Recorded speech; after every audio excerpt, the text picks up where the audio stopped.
Well, hello, YouTube Nation. We hope you are doing well today. Thanks so much for checking out Harvest Church here online. Whenever, wherever you're watching, thank you so much for making us a part of your day. If you would do us a favor, click that subscribe button right there. And we would love for you to get all the new content that we have. We have been right in the middle of a series called I Am, where we explore the 7 I Am statements of Jesus. And today we're going to talk about I am the light of the world. Now, all of us are faced with problems we can't solve, people we cannot control, and expectations that we cannot meet. You've seen this in your business, you've seen this in your family life, you've seen this amongst your friends. Well, here's a hard reality.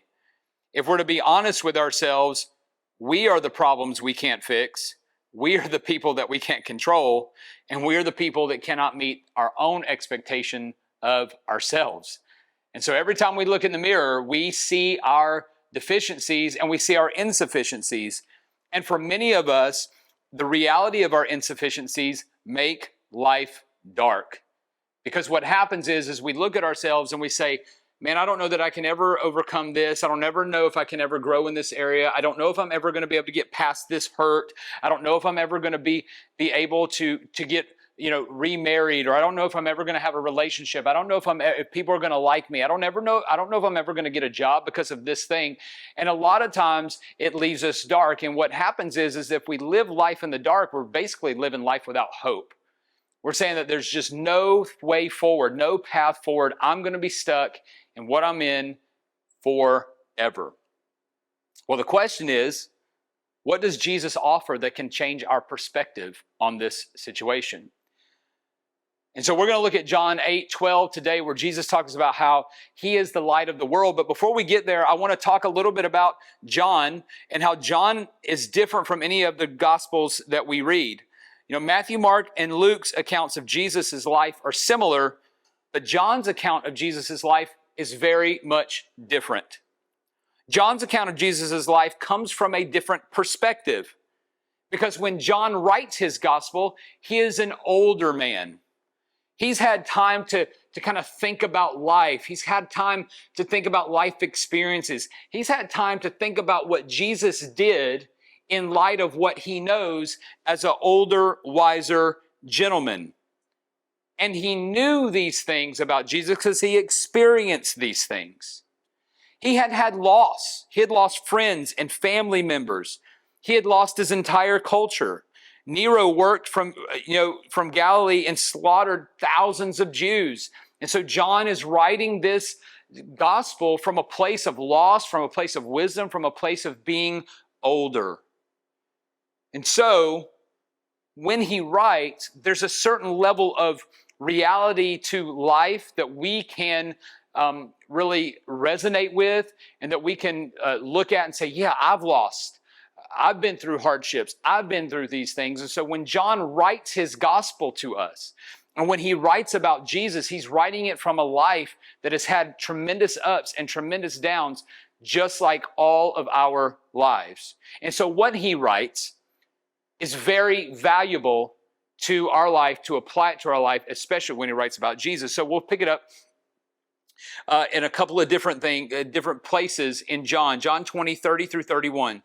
He says this, "Now Jesus did many other signs in the presence of the disciples, which are not written in this book. But these are written so that you may believe that Jesus is the Christ, the Son of God, and that by believing you may have life in his name." John is saying that when you read my gospel, I've given you a taste of Jesus' ministry. John's saying, all the things that I've written about Jesus is an appetizer. That if I were to be able to write all the things that Jesus did in his earthly ministry, there's not enough books in the world to document them. And so John is saying, I don't want you to be simply impressed. I want you to be amazed. But he's like, I'm writing, though, that you would move beyond that you would move to belief. That you would move to the place where you believe that Jesus is the Christ. He is the Son of God. He is exactly who he says that he is. And so John is writing from that perspective to say, I want you to be amazed, but I want you to move to belief. Now, John begins his gospel differently. He doesn't start with Jesus' birth. He doesn't start like all of the other gospels. He doesn't tell of all of those types of things. And here's the thing. John was the one that took care of Mary, the mother of Jesus. So he knew the birth story. But Jesus told John, take care of my mom. And so instead of saying, hey, let me tell you about how Jesus was born and this story, whatever, John starts differently.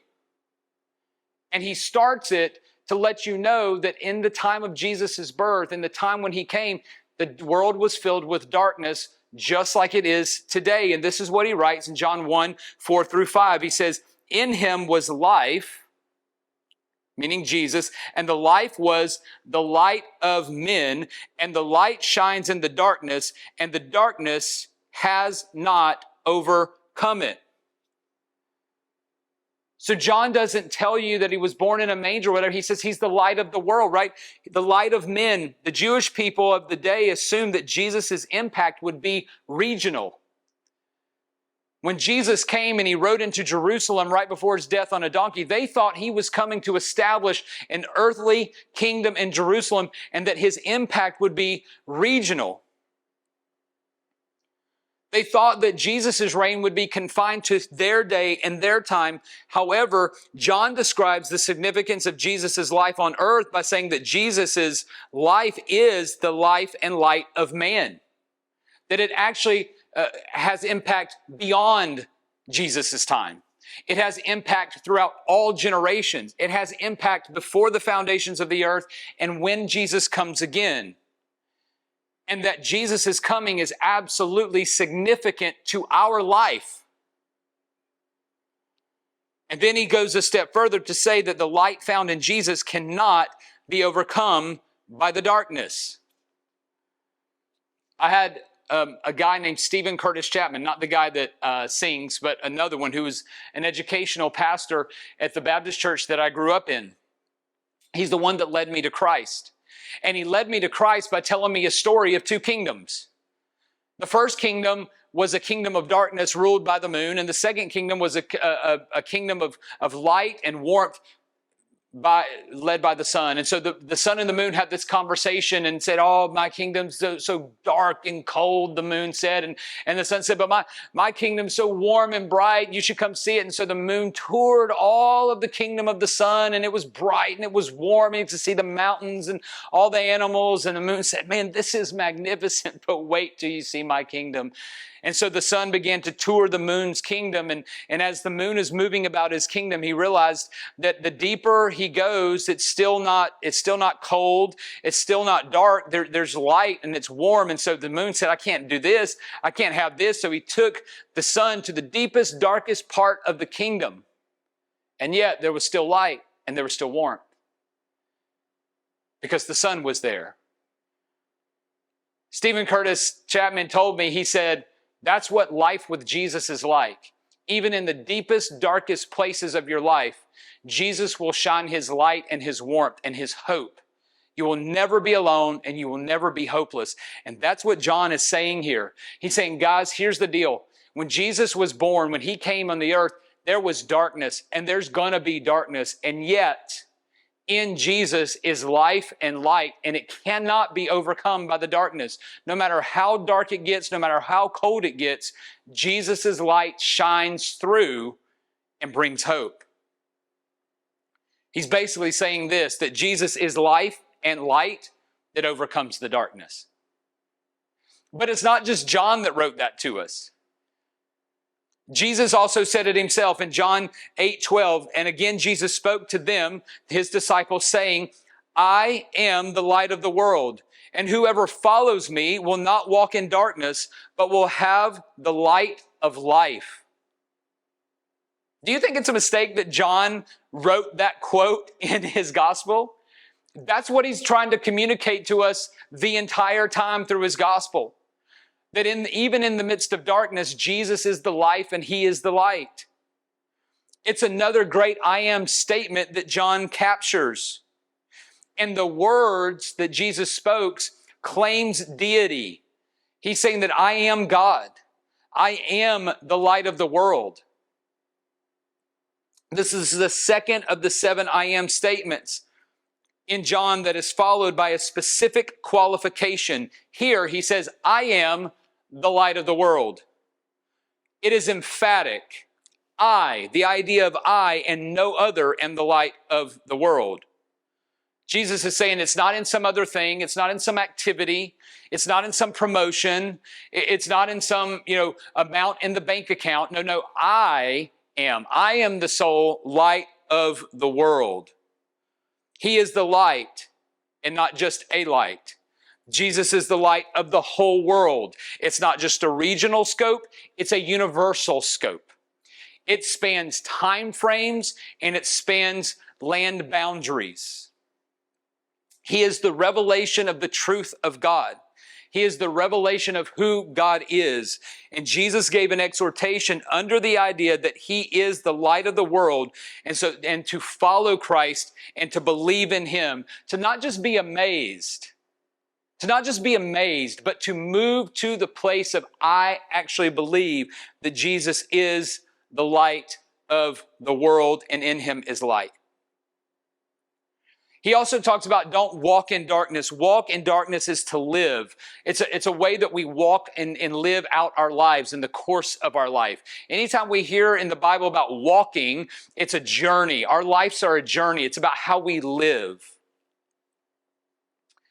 John is writing to give those who follow Jesus hope. He's saying, listen, that if you believe that Jesus is the light of the world, then you will not walk in darkness. You will not live your life in darkness. Are there going to be dark moments? Yes. Are there going to be difficult moments? Yes. Are there going to be frustrating moments? Yes. Are there going to be depressing moments? Yes. However, you'll never lose hope. You'll never lose hope. Why? Because you're walking with Jesus, who is the life and the light of the world. And that's what John is saying. That Jesus is the life and the light that overcomes the darkness. So the point of John's gospel is to tell us that there's always hope. There's always a reason to believe that there is a God who hears our prayers and who wants to have life and us to have it to the full. In fact, he writes in John 10:10 that Jesus said, I came so that they may have life and have it abundantly, meaning have it to the full. And so when we read John's gospel, the thread that is, the needle that's thread, the idea that's thread and woven throughout his entire gospel is simply this, that Jesus is the life and light that overcomes the darkness.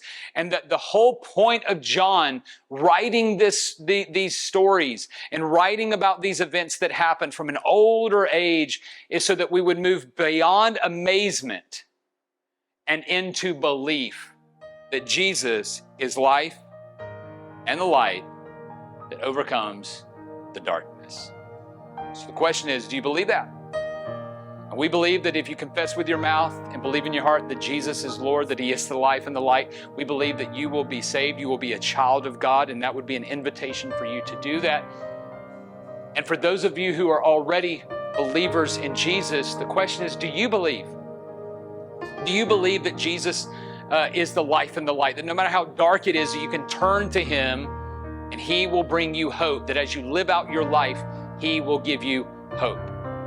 Because remember, as the moon took the sun to the deepest, darkest, coldest part of His kingdom, there was still light and there was still warmth and there was still hope, because the darkness cannot overcome the light and the hope and the life of Jesus.